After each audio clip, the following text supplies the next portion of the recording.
SM star Marathi. नमस्कार, SM star Marathi news मध्ये आपले स्वागत आहे. मी स्नेहल. चला तर मग पाहूयात आजच्या काही ठळक घडामोडी. प्राचीन काळामध्ये बघितलं तर शिक्षणाची मक्तेदारी होती. ब्राह्मणेतर समाजाला शिक्षणाचा अधिकार नव्हता.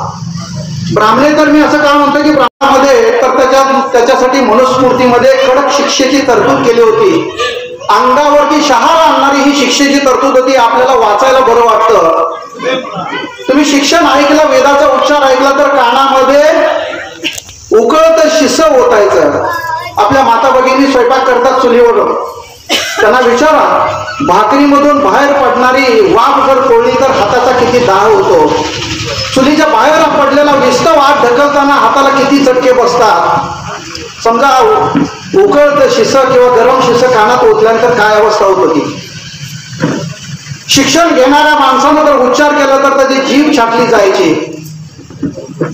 अशा अनेक शिक्षा मनुस्मृतीमध्ये होत्या. म्हणून बाबासाहेबांनी मनुस्मृतीचं दहन केलं. आणि हे दहन एकदा करून भागलं नाही, आता सुद्धा दहन करण्याची वेळ आलेली आहे. कारण ही मनुस्मृती वेळोवेळी डोकं वर काढते. कारण का, मनुस्मृतीला पाय तोडला तर दुसरा पाय परत उगवून येतो, दुसऱ्याने दुसरा पाय तोडला तर तिसरा उगवून येतो, तिसऱ्याने तिसरा पाय तोडला तर चौथा उगवून येतो. हा ऑक्टोपस पसरत चाललेला आहे आणि हा सुस्त आहे, समाजामध्ये लक्षात येत नाही. आपल्यालाच काय, महात्मा ज्योतिबांना सुद्धा एका ब्राह्मणानं त्यांच्या वडिलांना सांगून शाळेतून काढायला लागलं होतं. आणि महात्मा फुलेने नंतर खंड पडल्यानंतर परत आपलं शिक्षण चालू केलं. आपल्या पत्नीला पहिल्यांदा शिकवलं, सावित्रीबाई फुलेंना शिकवलं. आपल्याला पुस्तकामध्ये नेहमी ऐकायला मिळतं की सावित्रीबाईंनी शेण, चिखल, दगड गोट्यांचा मारा घेत शिक्षणाचा ध्यास चालू ठेवला, एवढं सांगितलं जातं. पण हे शेण मारणारे, चिखल मारणारे कोण होते? आज ज्यांच्या घरामध्ये उच्च पदस्थ माणसं, अधिकारी आहेत, त्याच माणसांचे जे पूर्वज आहेत ते सावित्रीबाईंना त्रास देत होते, महात्मा फुलेंना त्रास देत होते. इतकंच काय, बाबासाहेबांनी एल्फिन्स्टन कॉलेजमध्ये जेव्हा BA डिग्रीसाठी संस्कृत विषय घ्यायचा निवडलं तेव्हा खुद्द बाबासाहेबांना संस्कृत विषय घेऊ दिला नव्हता, एवढी शिक्षणाची मक्तेदारी होती. बाबासाहेबांनी त्याच वेळेला सांगितले, निरक्षरता एक शाप आहे. हा शाप कशासाठी आहे? का एक शाप आहे कारण त्यामुळे आपली शैक्षणिक, सामाजिक, नैतिक, सांस्कृतिक, आर्थिक सर्व प्रकारचं अधपतन होतं. सर्व प्रकारची गुलामगिरी आपल्याला स्वीकारावी लागते आणि दुसऱ्याचा भाट म्हणून जगण्याची वेळ येते केवळ निरक्षरतेमुळं. आणि सांगितलं, हा दारिद्र्यपणा, हा मागासलेपणा घालवायचा असेल तर आपल्याला शिक्षण हे घेतलंच पाहिजे. आजही तुम्ही समाजामध्ये बघा, ज्यांच्या पिढ्यानपिढ्या शिकलेला आहे तो समाज कुठं आहे, आणि ज्याची पहिली पिढी शिकलेली आहे तो समाज कुठं आहे. आज निरक्षर समाज तुम्हाला मातीमध्ये राबताना, घाम घालताना दिसतो, पण शिकलेला समाज कुठेतरी सावलीला बसून नोकरी करत असताना आपल्याला दिसून येतो. म्हणजे या शिक्षणाचं महत्व किती अनन्य साधारण आहे, लक्षात घ्या. दुसरं प्रगतीचं साधन आहे ते पाणी आहे. पाणी आहे ते निसर्गावरती अवलंबून आहे, ते आपण निर्माण करू शकत नाही. पाणी निर्माण करण्याची फॅक्टरी जगाच्या पाठीवर कुठं नाही, ते निसर्गाने दिलं तरच मिळतं. पण शिक्षण आपण स्वतः घेऊ शकतो. बाबासाहेबांनी पहिल्यांदा सांगितलं, स्वतः शिका, संघटित व्हा, संघर्ष करा. एका ब्रीद वाक्यावरती एक दिवस नव्हे, एक वर्ष बोलता येईल. शिका, संघटित व्हा, संघर्ष करा. शिका म्हणजे काय शिकायचं आहे? आपण अभ्यासक्रमामध्ये दिलेलं ते शिकायचं आहे का अभ्यासक्रमाच्या बाहेर जे आहे ते शिकायचं आहे? अभ्यासक्रमातलं जर शिकलो तर आपण कुठेतरी नोकरी लागणार, आपल्या बायका मुलांना चांगले गोडधोड खाऊ घालणार, 1-2 गुंठ्याचं घर बांधणार, एक चांगली 4 व्हीलर दारात बांधणार आणि 5-10 हजार कुत्रा आणून दारात बांधणार. जे अभ्यासक्रम शिकलेले तेवढे. अभ्यासक्रमाच्या बाहेर जाऊन शिकलेत ती माणसं संत श्रेष्ठ तुकोबाराय झाली, संत श्रेष्ठ नामदेव महाराज झाले. बाबासाहेबांनी फक्त पुस्तकातलं शिक्षण दिलं नाही तर समाजामध्ये आपल्याला काय करायला पाहिजे याचं शिक्षण दिलं. हे शिक्षण घ्या म्हणून सांगितलं. कारण आपण बघितलं तर आज आम्ही शिक्षण क्षेत्रामध्ये काम करत असताना लक्षात येतं, KG पासून PG पर्यंत जो अभ्यासक्रम निवडलेला आहे अभ्यास मंडळानं, त्याचं पुस्तक छापलेलं असतं. अभ्यासक्रम असतो तर अभ्यासक्रम शिकवायचा, वर्षाची शेवटी परीक्षा घ्यायची आणि त्याचं मार्कलिस्ट त्याच्या हातात द्यायचं, संपूर्ण शिक्षण. बाबासाहेबांनी शिक्षण अपेक्षित नाही. बाबासाहेब काय म्हणतात, हे शिक्षण घ्या, मूलभूत शिक्षण घ्या, पण त्याच्या पलीकडे काय शिक्षण घ्यायचं आहे ते म्हणजे समाजाचा उपयोग होणारा, समाजाला हितकारक, समाजाला ज्याच्यातून फायदा होईल असं शिक्षण घ्यायला पाहिजे. बाबासाहेब म्हणतात संघटित व्हा. कुठे संघटित झालो आपण? प्रत्येकाने वेगवेगळ्या चुली मांडल्या, प्रत्येकाने आपापल्या चुलीमध्ये वेगवेगळंच शिजायला घातलेलं आहे आणि त्याचं शिजलं, तो खाऊन मोकळा झाला, त्याची चूल पेटली, त्याचं भलं करून गेला. संघटित व्हायचं म्हणजे कुणी संघटित व्हायचं? शोषण करणारे आणि ज्याचं शोषण होते त्यांचं संघटन अपेक्षित आहे का बाबासाहेबांना? नाहीये. कामगार आणि मालकाची संघटना एकत्र आहे का कुठं? साखर कारखानदार आहे आणि साखर कारखान्यामध्ये काम करणारे जे कामगार त्यांची एकत्र संघटना आहे का? नाही आहे. कामगारांची संघटना वेगळी आणि नोकरदारांची संघटना वेगळी. बाबासाहेब म्हणतात ज्यांचं शोषण होतं ना, ज्यांच्यावरती अन्याय होतो, जुलूम होतो, अशा माणसाचं संघटन असलं पाहिजे आणि त्या माणसांनी संघटित व्हायला पाहिजे आणि सगळ्यांनी एकत्र येऊन जे शोषण करतात अशा माणसांच्या वरती किंवा अशा व्यवस्थेवरती तुटून पडायला पाहिजे. हे संघटन आहे. आणि संघर्ष कशासाठी करायचा आहे? तर संघर्ष आपल्या न्याय हक्कासाठी करायचा आहे. आपण माणूस म्हणून जन्माला आलो, सगळं जग, सगळं गाव ज्या तळ्यामध्ये पाणी पितंय त्या पाण्याला स्पर्श करण्याचा मला अधिकार नाही. त्यावेळेला महाडचा चौदार सत्याग्रह घडला.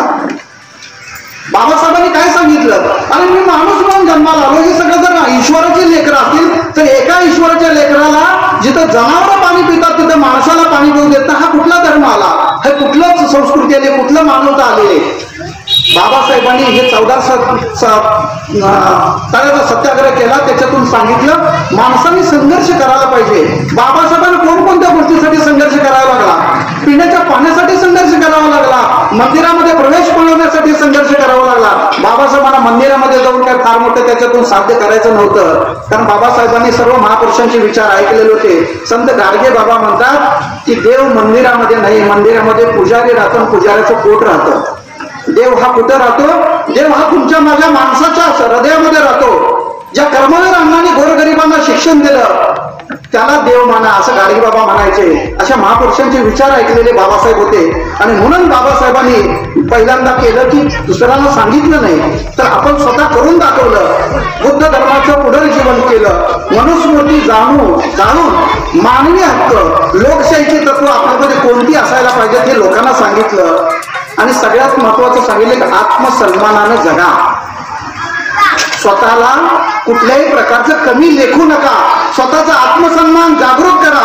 गुलामगिरी स्वतःहून नष्ट करण्याचा प्रयत्न करा. दुसरा कोणीतरी येईल आणि तुमची गुलामगिरी नष्ट करेल असा कोणताही भाग असणार नाही. आणि तुम्ही स्वतःला कमी का लेखता? कारण तुम्ही कुठल्या माणसात? नागवंशातले लढवय्या कुळातले आहात. हा समाज कुठला? नागवंशातला आहे. नागपंचमी साजरी करतो. हे कशाचं प्रतीक आहे? नागवंशाचं प्रतीक आहे. आणि या नागवंशातले कित्येक राजे होऊन गेले. काळाच्या ओघामध्ये त्यांचा इतिहास लिहिला गेला नाही. लिहिला असेल तर तो पुसला गेलेला आहे. अशा प्रकारच्या नागवंशातले आपण लढवय्या आहोत. पण स्वतःला कमी का समजायचं? हे लक्षात घ्या.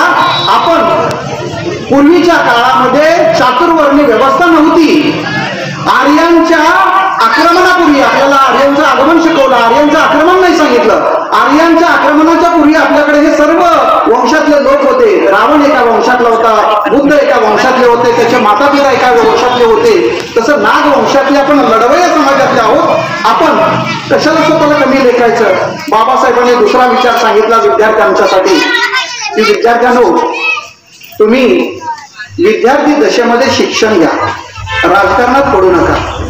का सांगितलं? कारण विद्यार्जन करण्याचे एक वय असतं. त्या वयामध्येच त्या वेळेमध्ये शिक्षण घेतलं पाहिजे. आणि एकदा वेळ निघून गेली की शिकावं असं वाटत नाही. एखाद्या माणसाला बघा की शिक्षण सोडून 5-10 वर्ष झाली तर त्याला म्हण बाबा तुला कुठेतरी ऍडमिशन घ्यायचं आहे, शिक्षण घ्यायचं आहे, तर म्हणतो आता काय करायचं म्हणतो, अभ्यासाची गोडी लागत नाही. म्हणून विद्यार्थ्यांनी विद्यार्थ्याच्या दशेमध्ये शिक्षणच घेतलं पाहिजे. आणि त्यासाठी आपण काय करायला पाहिजे? ज्ञानाची भक्ती करायला पाहिजे. कारण ज्ञान हाच प्रकाश आहे, ज्ञान हीच शक्ती आहे आणि ज्ञान हेच सामर्थ्य आहे. लक्षात घ्या. आज आपण विद्यार्थी वेगवेगळ्या संघटनेमध्ये जातो आणि या संघटना कुठल्याच प्रकारच्या आहेत. वेगवेगळ्या प्रकारची जातीय तेढ निर्माण करणारे, जातीय संघर्ष निर्माण करणारे, जातीय दंगली भडकवणारे अशा संघटना आहेत. आणि संघटनेमध्ये जर आपण गेलो, आपली मुलं गेली तर त्यांचं संपूर्ण आयुष्य उद्ध्वस्त होतं. आपण लांबचं उदाहरण घ्यायला नको. कवठेमंकाळ तालुक्यामध्ये ढालगाव आहे. ढालगाव मध्ये मी आता नावानिशी सांगतो, प्रवीण लिमकर नावाचा विद्यार्थी आहे. आज कुठे आहे माहित नाही. जत तालुक्यामध्ये काराजंगी नावाचं गाव आहे, त्याच्यामधला रुद्र पाटील नावाचा एक विद्यार्थी आहे. सांगलीमध्ये समीर गायकवाड असतील, सारंग अकोलकर असतील, अशी कित्येक मुलं आहेत.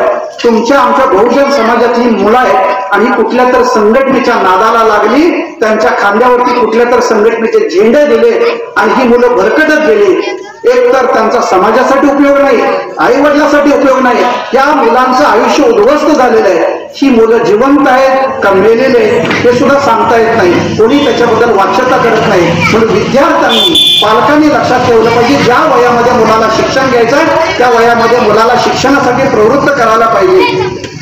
आणि ही जातीय विषमतेची जी कीड आहे ती समूळ नष्ट करायला पाहिजे असं सांगितलेलं आहे. बाबासाहेबांनी शोषण मुक्तीचा एक मार्ग सांगितला. कोणता शोषण मुक्तीचा मार्ग आहे? मी सांगितलं की शोषकांची आणि शोषितांची एकत्र संघटना होऊ शकत नाही. तर लोकशाहीचे चारही खांब आहेत, ते चारही खांब आपल्या विचाराचे असले पाहिजेत. लोकशाहीचे चार खांब कोणते? तर प्रशासन व्यवस्था आहे, न्याय व्यवस्था आहे, संसद मंडळ आहे, प्रसार माध्यम आहे. हे चारही खांब आपल्या विचाराचे असतील तर आपली प्रगती होऊ शकते, आपण शोषणापासून मुक्त होऊ शकतो. आज पाहिलं तर दुर्दैवाने हे चारही खांब आपल्या विचाराचे नाहीत असं दिसून येतं. अन्न, वस्त्र, निवारा, आरोग्य, शिक्षण ह्या सगळ्या गोष्टी सरकारनं द्यायची ही त्यांची जबाबदारी आहे, त्यांचं कर्तव्य आहे. आणि ते फुकट करत नाहीत. आमच्या घामाचा पैसा, आमच्या कष्टाचा पैसा तुम्हाला कर रूपाने आम्ही देतोय, जीएसटी देतोय, म्हणून तुम्ही आमचं काम करायचं, हे तुमचं कर्तव्य आहे. तुम्ही आमच्यावरती उपकार करत नाही. हे शिक्षण देणं हे सरकारचं कर्तव्य आहे. एक वेळ माणसाला अन्न नाही मिळालं तर चालेल, एक वेळ माणसाला अन्न मिळालं नाही तर चालेल, त्याचं शरीर थोडस कमकुवत होईल, कुपोषण होईल आणि कमकुवत तो मरण पावू शकतो, बलहीन होईल, अल्पायुष्य होईल. पण शिक्षणाच्या अभावानं तो माणूस निर्बुद्ध होतो आणि सतत दुसऱ्याची गुलामगिरी, दुसऱ्याची चाकरी करण्याची सवय त्याच्या अंगामध्ये भिनते. आणि मग निरक्षर माणसाला एखाद्या जनावरासारखं कष्ट करावं लागतं. आपण जुन्या काळातल्या कथा ऐकल्या असतील, आपण सर्वजण पाहिलं असेल. एखादं पत्र वाचून दाखवायचं असेल, तो गावातला शिकलेला माणूस म्हणायचा की माझ्या दारातली एक मोळीवर लाकडं फोड अगोदर. कामाच्या पैशावरती आज मौज मजा मारणारे उद्योगपती कसे आहेत बघा. संपूर्ण देशामध्ये खाजगीकरणाचं वारं निर्माण झालेलं आहे. 2014 पासून याची परिस्थिती अतिशय बिकट झालेली आहे. काय बिकट झालेले, शिक्षणामध्ये कोणते बदल झाले मी नंतर शेवटी सांगतो. अभ्यास करणं किती अवघड आहे. त्यांनी काय केलं, शिक्षणाकडे आपला मोर्चा वळवला आणि कित्येक खाजगी विद्यापीठ, खाजगी शाळा निर्माण झाल्या. एकदा इमारत बांधली की आपल्या पगारावरती, आपण दिलेल्या पैशावरती राबणारे शिक्षक एकदा नेमले की सतत इनकमिंग चालू आहे. फक्त एकदा कॅम्पस चांगला उभा केला की त्या ठिकाणी पैसाच पैसा आहे. मग कोण मनाला येईल तितकं पैसे सांगतो, मनाला येईल ती सांगेल तेवढी फी त्यांना द्यावं लागते. आणि आज आपण बघतो की खाजगी शाळाचं पेव इतकं फुटलेलं आहे की गोरगरिबांना शिक्षण घेणं मुश्किल आहे. ज्या घरामध्ये दोघं नोकऱ्या करतात त्या पालकांना सुद्धा आपल्या मुलांना मेडिकलचं शिक्षण देणं अवघड झालेलं आहे. 22 लाख 25 लाख प्रत्येक वर्षाची फी देणं तुमच्या आमच्या पालकांना शक्य आहे का? मला सांगा. हे शिक्षण देणं सरकारचं कर्तव्य नाही का? तुम्ही सगळं उभा करता, हजारो कोटी रुपये तुम्ही उभा करता आणि कुठल्या तर उद्योगधंद्याला देता, हजारो कोटीचं उद्योगपतींचं कर्ज माफ करता. मी एखाद्या 1000 कोटी रुपये घेऊन 4-2 मेडिकल कॉलेजेस का काढत नाही? कारण त्यांना हे शिक्षण द्यायचंच नाही. दर 5 वर्षांनी फक्त मतदान करणारा मतदार निर्माण करायचा, ह्याच्या पलीकडे काही नाही. आणि त्यांनी उभा केलेल्या कारखान्याने काम करणारा कामगार फक्त निर्माण करायचा.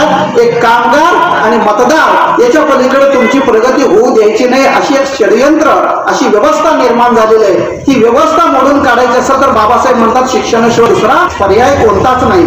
आजची शिक्षण व्यवस्था ही पोट भरू अशा पुजाऱ्यांच्या सारखी झालेली आहे. आपण बघतो एखाद्या सण उत्सवाच्या काळामध्ये आपण टीव्हीवरती बातमी ऐकतो, एवढ्या कोटीचं दान आलं, शिर्डी मंदिरामध्ये आलं, तिरुपतीला आलं आणि कुठल्या मंदिरामध्ये आलं आणि कुठल्या प्रार्थना मंदिरामध्ये आलं, इतकं कोटी दान आलं, इतकं तोळ सोनं आलं. त्याच गावामधल्या शाळा मोडकळीस आलेले आहेत. मुलांना बसायला साधे बेंचेस नाहीत, वरचं कौलक फुटून गेलेले आहेत, पत्रा उडून गेलेला आहे, शाळेची दुरावस्था आहे आणि मंदिराला मात्र सोन्याचे कळस चढलेले आहेत. मग आपला समाज कुठल्या दिशेने चाललाय? या राम मंदिर बद्दल आपण बोलतो आहोत मोठ्या कौतुकानं. त्या राम मंदिरामध्ये काय पुजारी SC ST OBC NT विजे कोण आहेत का पुजारी? त्यांच्या ह्या कमिटीमध्ये एखाद्याचं नाव आहे का? मग मला सांगा ही मंदिरे काय आहे? तर प्रबोधनकार ठाकरे, बाळासाहेब ठाकरेंचे वडील, त्यांनी पुस्तक लिहिलेले धर्माची देवळे. एक आपण स्वतःला निश्चय करूया, संकल्प करूया, पुढल्या जयंतीपर्यंत आपण किमान एक तरी बाबासाहेबांचं पुस्तक पहिल्या पानापासून शेवटच्या पानापर्यंत वाचून काढूया. एवढा एक तर संकल्प करूया. आपल्या सर्वांच्या घरामध्ये बाबासाहेबांच्या प्रतिमा आहेत, बाबासाहेबांचे फोटो आहेत, पण बाबासाहेबांचं पुस्तक आहे का? आहे, पण जे वाचलंय का? पहिल्या पानापासून शेवटच्या पानापर्यंत वाचलंय का? जयंती आपण रोज साजरी करू शकतो. बाबासाहेब आपल्या स्मरणामध्ये सतत हृदयामध्ये राहिले पाहिजेत. आपण बाबासाहेबांना डोक्यावर घ्यायचं नाही, डोक्यात घ्यायचं आहे, हृदयात साठवून ठेवायचं आहे. बाबासाहेबांनी सांगितलेला संदेश आपल्या मनामध्ये, आपल्या कृतीमध्ये उतरवायचा आहे. त्यासाठी आपण बाबासाहेब वाचले पाहिजेत. बाबासाहेबांनी निर्माण केलेलं साहित्य त्यांचा आदर्श का म्हणू नये? लंडनच्या लायब्ररीमध्ये बाबासाहेब जेवणासाठीचा 1 तास लायब्ररी बंद होते, म्हणून 1 तास सुद्धा वेळ वाया न घालवता बाबासाहेब त्या पुस्तकाच्या मध्ये ब्रेडचा तुकडा असे लपवून न्यायचे, कारण लायब्ररीमध्ये जेवणास बंदी होती, बाहेरचे पदार्थ खाण्यास बंदी होते. आणि बाबासाहेब त्या पुस्तकामध्ये ब्रेडचा तुकडा लपवून घेऊन जायचे आणि दुपारी लंचच्या वेळेमध्ये, जेवणाच्या वेळेमध्ये आपण तो ब्रेडचा तुकडा खायचे आणि तिथंच वाचत बसायचे. खोलीवरती आले तर त्यांचा एक भारतीय विद्यार्थी मित्र होता. रात्रीचं 12 वाजले तरी बाबासाहेब वाचत असायचे, पहाटेचं 3 वाजले तरी वाचत असायचे. बाबासाहेबांच्याकडून हा आदर्श आपण का घ्यायला नको?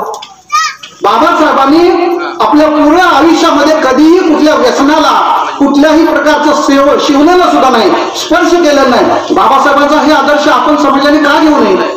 निर्व्यसनी राहून, ज्ञानाची उपासना करून आपण सतत समाजापुढे आदर्श ठेवला पाहिजे. कारण शिक्षण हे फक्त पोट भरण्यासाठी नाही, तर शिक्षणामधून संस्कृती निर्माण व्हायला पाहिजे, शिक्षणामधून चारित्र्य निर्माण व्हायला पाहिजे, नैतिकता निर्माण व्हायला पाहिजे. शिक्षणाने मी फक्त नोकरी मिळवेल आणि माझ्या बायका मुलांना फक्त चांगले गोडधोड घास घालेल याच्यासाठी शिक्षण बाबासाहेबांना अपेक्षित अजिबात नाही. नाहीतर बाबासाहेब बॅरिस्टर झाले होते, लंडनमध्ये स्थायिक झाले होते, त्यांना काय गरज होती इकडे यायची? बाबासाहेबांच्या सारखी नैतिकता असणारा एकही माणूस आजच्या त्या संपूर्ण संसदेमध्ये, मंत्रिमंडळामध्ये एक सुद्धा नाही. हिंदू कोड बिल पास होत नाही म्हटल्यानंतर बाबासाहेबांनी राजीनामा दिला. हिंदू कोड बिलामध्ये सगळ्यात जास्त फायदा कोणाचा होता? तर महिलांचा होता, स्त्रियांचा होता. आणि हिंदू कोड बिलाला जर समजा हे पारित होत नसेल, ते खारिज होत असेल, तर मी कायदा मंत्री राहून तर काय उपयोग आहे? म्हणून बाबासाहेबांनी राजीनामा दिला. एका तरी मंत्र्याकडे बाबासाहेबांचं नाव घ्यायची एका ते पात्रता आहे का? कोणाकडे सुद्धा नाहीये. सगळे पदाला चिटकून बसलेले आहेत. सगळं खोक्यांचं सरकार आलेलं आहे, पैशांचं सरकार आलेलं आहे. पैशासाठी, पदासाठी, प्रतिष्ठेसाठी कोण कुठल्याही दावणीला बांधलेला गेलेला आहे. आता ब्राह्मण्य हे फक्त एका जन्मापुरतं, धर्मापुरतं मर्यादित राहिलेलं नाही. तुमच्या आमच्यात सुद्धा ब्राह्मण्य आहे. जो माणूस जिथून आला त्या परिस्थितीला विसरला, ज्या समाजातून आला त्या समाजाला विसरला, तो सुद्धा त्याच व्यवस्थेचा बळी ठरतोय. ते आपण कधी समजून घेणार आहोत? आपल्या खांद्यावरती वेगवेगळ्या पक्षांचे झेंडे दिले जातात आणि सांगितलं जातं आमच्याचा जय म्हण, तमक्याचा जय म्हण आणि या संघटनेचा जय म्हण. कधी आपण विचार करणार त्या तुमच्या खांद्यावर दिलेला तो दांडा आहे, त्याच्यावरती झेंडा कुठल्या रंगाचा आहे? आज आपल्या महापुरुषांच्या जयंत्या, पुण्यतिथ्या, ही जयंती बाबासाहेबांची फक्त इतकंच का मर्यादित असेल? संपूर्ण गावात एकत्र येऊन का होत नाही? बाबासाहेबांनी फक्त काय दलितांच्यासाठीच काम केलं का? बाबासाहेबांनी केलेलं काम समाजशास्त्र म्हणून खूप मोठं आहे, अर्थशास्त्र म्हणून खूप मोठं आहे, शिक्षण तज्ञ म्हणून खूप मोठं आहे. बाबासाहेबांनी कामगारांसाठी काय केलेलं आहे, आरक्षणासाठी काय केलेलं आहे. आरक्षण बाबासाहेबांना फक्त दलित समाजासाठी नव्हतं, सर्व समाजासाठी होतं. कारण आपण डोक्यामध्ये पुढचंच आम्ही समजूत करून घेतलेलं आहे की फक्त SC आणि ST म्हणजेच BC म्हणजेच फक्त शूद्र आहे. अरे ब्राह्मण सोडून सगळेच शूद्र आहेत ना. कोण कमी असेल कोण जास्त आहे. जिथं छत्रपती शिवाजी महाराजांना शूद्र म्हणाले हे घाबरलेले, त्यांच्याच अन्नावर पोचलेले मंत्रिमंडळातले मंत्री म्हणले तुम्ही शूद्र आहात, शूद्र असल्यामुळे शूद्राचा राज्याभिषेक होत नाही. जिथं छत्रपती शिवाजी महाराजांना शूद्र ठरवतो तर तुम्ही आम्ही कोण लागून गेलो त्यांच्या पाठी. मग अशी समाज व्यवस्था असताना आपण कोण कुणाच्यासाठी भाटगिरी करायला लागलोय, कसल्या तुकड्यासाठी का भाटगिरी करायला लागलोय. ज्या वेळेला खरोखर वाईट परिस्थिती आली होती तेव्हा सुद्धा महापुरुषांनी स्वतःच्या तत्वांना कधी तिलांजली दिली नाही.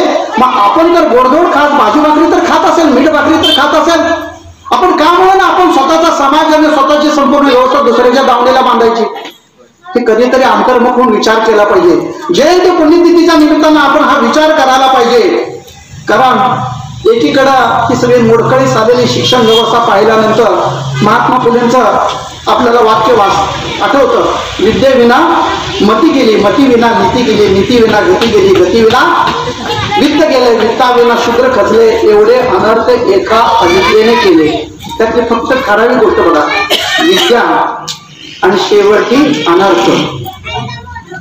मती गेल्यामुळे नीती गेली, नैतिकतेनं कसं वागावं हे कळालं नाही.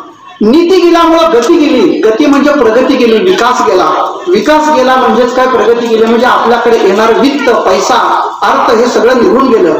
आज बघा प्रत्येक जण उठतो, कोणाच तरी बांधाला जाऊन काम करतो, कोणतरी उठतो कुठल्या तरी ऑफिसमध्ये काम करतो, महिन्याच्या आठवड्याच्या पगारावरती स्वतःची चूल कशी पेटेल, स्वतःच्या कुटुंबाचं पोट कसं भरेल ह्याच्या पलीकडे दुसरा कुठला विचार आपल्या मनामध्ये येत नाही.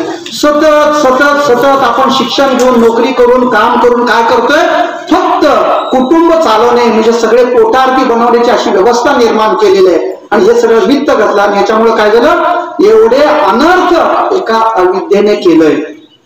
तुम्ही आम्ही सगळेजण शूद्र आहोत, ब्राह्मण सोडून सगळेच शूद्र आहोत. कारण मनुस्मृतीचा कायदा काही जणांच्यात खुमखुमी आहे ना, हिंदू राष्ट्र व्हायला पाहिजे, हिंदू राष्ट्र करा, एकदा हिंदू राष्ट्र पुनच जाऊ द्या, कळू दे.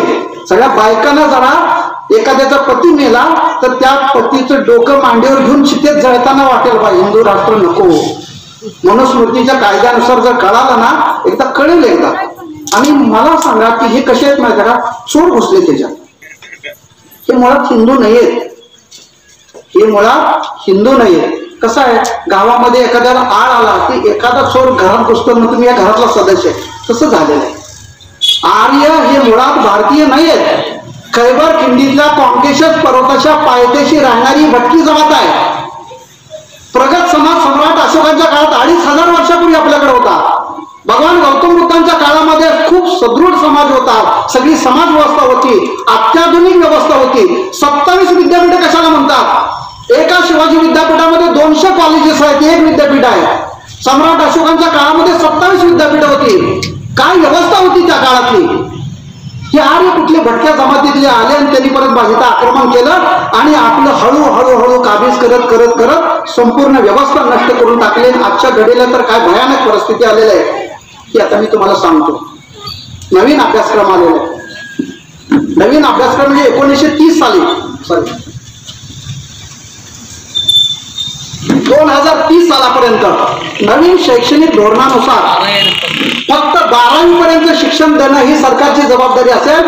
12वी नंतरचं शिक्षण घ्यायची जबाबदारी फक्त त्या पालकावरती, विद्यार्थ्यावरती स्वतःच पैसे खर्च करा आणि स्वतः शिक्षण घ्या, अशी 2030 नंतरची व्यवस्था आहे. ह्या नवीन अभ्यासक्रमामध्ये काय काय बदल झाले लक्षात घ्या. NCERTचा अभ्यासक्रम. आता शिक्षण व्यवस्थेचा आताची परिस्थिती सांगतो. महात्मा गांधीचे मारेकरी कोण होते, महात्मा गांधीला मारणारे कोण होते, नथुराम गोडसे होते, बरोबर. नथुराम गोडसे ज्या समाजातून आले ते पुण्यातला ब्राह्मण समाज होता, तो अभ्यासक्रमामधून कट करण्यात आला. महात्मा गांधींच्या हत्येनंतर त्यांना हत्या मानायला सुद्धा लाज वाटायला लागली. म्हणजे आता एखाद्याला विचारा माणसाला, आपल्या गावातला एखादं कुटुंब जर समजा नागपूरला, सांगलीला वगैरे पुण्याला जायला स्थायिक आलं तर त्यांनी विचारलं तुम्ही पुण्याला कधी राहायला गेला? गांधी वधाच्या नंतर आम्ही सर्व कुटुंबीय सहित पुण्यामध्ये येऊन राहायला स्थायिक झालो. गांधी वधानंतर हत्या मनाला लाज वाटते. शब्द लक्षात घ्या. वध म्हटला की काय होतं? कृष्णानं कंसाचा वध केला, रामानं रावणाचा वध केला. मग एका चांगल्या माणसानं दुष्ट माणसाला मारलं. हत्या म्हणले की काय होईल? आरोपी होईल ना, मारेकरी होईल. म्हणून हत्या म्हणायला गांधीवध म्हणायचं. म्हणजे नथुराम हे काय होते? खूप उच्च विचारसरणीचे होते आणि गांधीजी काय होते? दुष्टच होता माणूस. मग दुष्ट होता, मग नोटेवरती त्यांचं चित्र काय छापलं? नथुरामचं छापलं नाही. हा अभ्यासक्रमातून वगळला. नथुराम गोडसे ज्या संघटनेचे RSSचे होते, त्या RSS वरती सरदार वल्लभभाई पटेलनं 16 महिने बंदी कारवाई केली होती. हा अभ्यासक्रमातून भाग वगळला गेला. मुघलांचा इतिहास वगळला गेला. नंतर या ठिकाणी शहरांची इमारतीची नावं बदलायची ही मोहीम काढली. NCERTच्या अभ्यासक्रमामध्ये 2014 पासून, मी साल परत सांगतो, दुसऱ्यांदा सांगतोय, 2014ला कोण आलं सत्तेवरती बघा. 2014 पासून 182 पुस्तकामध्ये 1300 वेळा बदल केले. मुद्दा मी शिक्षणाकडे काय आलं? कारण शिक्षणामुळेच आपलं मन तयार होतं ना. 25 वर्ष मी हा अभ्यासक्रम शिकतो आणि 25 वर्षानंतर आणि काहीतरी चुकीचं शिकलो, हे आपल्या फायद्याचं नाही, आपल्या समाजाच्या फायद्याचं नाही, 25 वर्षानंतर कळतं. 182 पुस्तकामध्ये 1300 वेळा बदल करण्यात आले. हे बदल करणे कोणाच्या अधिकाराखाली? मंत्री होते त्यावेळेला प्रकाश जावडेकर, त्यांच्या काळामध्ये घडलं. गांधीविषयी नफरत कशी माणसाच्या मनामध्ये निर्माण होईल, सॅक्रिफाईस ऑफ गांधी नावाचं एक चॅप्टर आहे, त्या चॅप्टरमध्ये बदल करण्यात आला दिसून मला. 12वीचा अभ्यासक्रमामध्ये बदल झाला. फाळणीपूर्वी महात्मा गांधींना 4 ते 5 वेळा मारण्याचा प्रयत्न झाला होता. फाळणीचा विशेष नव्हता. 55 कोटीचे बळे वगैरे असं पुस्तक वाचलं तर त्याच्यामध्ये काहीतरी गौडबंगाल आहे तुम्हाला दिसून येतं.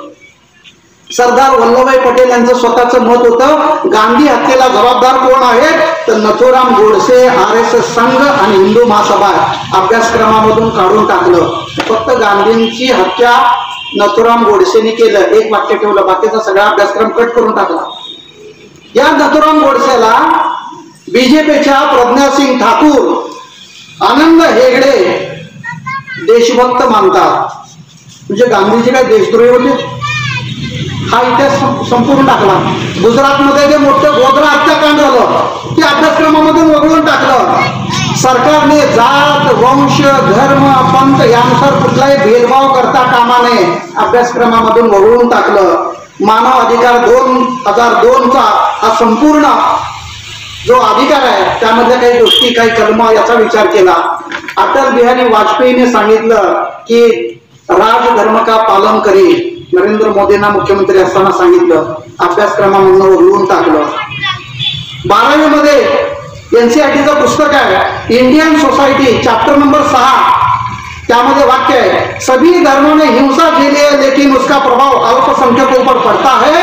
धार्मिक दंगों के लिए उन्हें जिम्मेदार नहीं माना जा सकता. अभ्यासक्रमामधून काढून टाकलं. मुघलांचा इतिहास काढून टाकला. अकबरनामा काढून टाकला. मुघल गार्डनचं नाव अमृत गार्डन करून टाकलं. आपल्याकडे सुद्धा शहरांची नावं बदलायला चालू आहे. आता शहराचं नाव बदलून तुमच्या आमच्या जीवनमानामध्ये काय फरक पडणार आहे? काहीच फरक पडणार नाही. 7वीचा सुधारणांचा इतिहास बदलून टाकला. 12वीचं हिस्ट्रीचं पुस्तक आहे, त्या पुस्तकामध्ये किंग्ज आणि क्रोनिकल्स नावाचा एक चॅप्टर आहे. त्याच्यामध्ये अकबरनामा आणि बाबरनामा याच्यामध्ये त्या काळातली असणारी राजकारभार व्यवस्था, नंतर प्रशासन, समाजव्यवस्था, समाजरचना, न्याय व्यवस्था हे जे होतं ते सगळं याच्यातून काढून टाकण्यात आलं. ताज्या घडामोडींसोबत अपडेट राहण्यासाठी SM स्टार मराठी न्यूज चॅनलला सबस्क्राईब करा. बेल आयकॉन दाबायला विसरू नका, म्हणजे आमचे अपडेट तुमच्यापर्यंत पोहोचत राहतील.